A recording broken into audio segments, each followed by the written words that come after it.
Lu melihat ini bagaimana sih dari kacamata lu dulu deh? Tolong bantu gue biar gue paham nih. Yang pertama adalah gue nyorotin begini, karena kita punya bisnis yang kurang lebih sama research company, tapi gue mulai 2011. Yang namanya pelaku investor di dunia ini, itu udah pasti, ini ya, kalau kita ngomong greedy ya, semua orang greedy, mereka berdua ini greedy. Masukannya. Jujur-jujuran aja. Oke. Karena mereka terbius pingin kayak Timothy. Iya, iya. Ya, itu yang disorot sama Bang Hotman. Iya. Kalau misalnya gue flexing, lu masuk, emang salah gue. Karena kamu masuk dengan full willingness.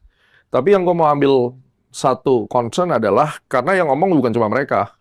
Sebelum kasus ini meledak, ini kira-kira tahun lalu, yang namanya Roberto itu udah pusing, Astronaci itu udah pusing, di DM-in sama korban terus. Kita kan nggak pernah mau ikut campur. Korban dari akademi kripto tersebut? Dari semua pelaku kripto inilah yang jualan nggak cuma. Oh, bukan hanya dari Timothy doang? Timothy bukan satu-satunya, ini banyak. Oh. Dan itu sehari DM yang masuk bisa 50, DM-in gua segala macam. Tidak pernah saya balas. Oke. Karena bukan urusanmu kan? Saya kenal Timothy. Oke. Timothy waktu masih awal, baru-baru masuk market, belum dia sama Raymond sama Felicia, datang ke kita kan podcast bareng sama saya segala macam. Iya, gue lihat ada beberapa klip podcastnya. Nah, gue nggak mau ikut campur dengan urusan dia. Lu mau bikin kotor di industri ini ya urusan lu, dan aku tidak ngejudge dia, gitu kan. Nah, tapi yang lapornya makin banyak. Lalu saya minta tolong legal department saya mulai menjawab. Ini kenapa gitu loh.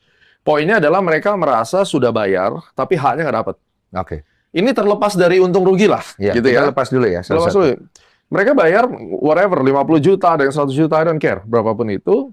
Tapi ketika mereka sudah bayar, mereka seakan-akan tidak mendapatkan haknya. Iya. Saya pernah di posisi kalian, tapi di dunia aviasi.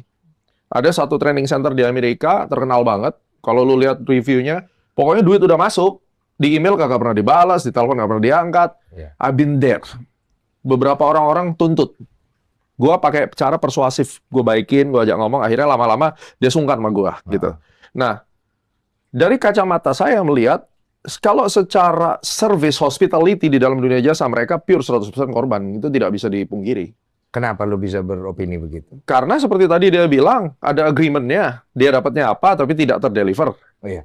Itu udah problem. Nah, tapi apakah itu bisa dipidanakan? Saya nggak tahu. Tuntutan kamu pun saya nggak baca, ya kan? Apa yang kamu tuntut itu sangat-sangat tidak spesifik menurut saya dari yang saya dengar. Tapi kalau kamu... Yang lu dengar apa? Karena dia rugi, kan itu yang diangkat.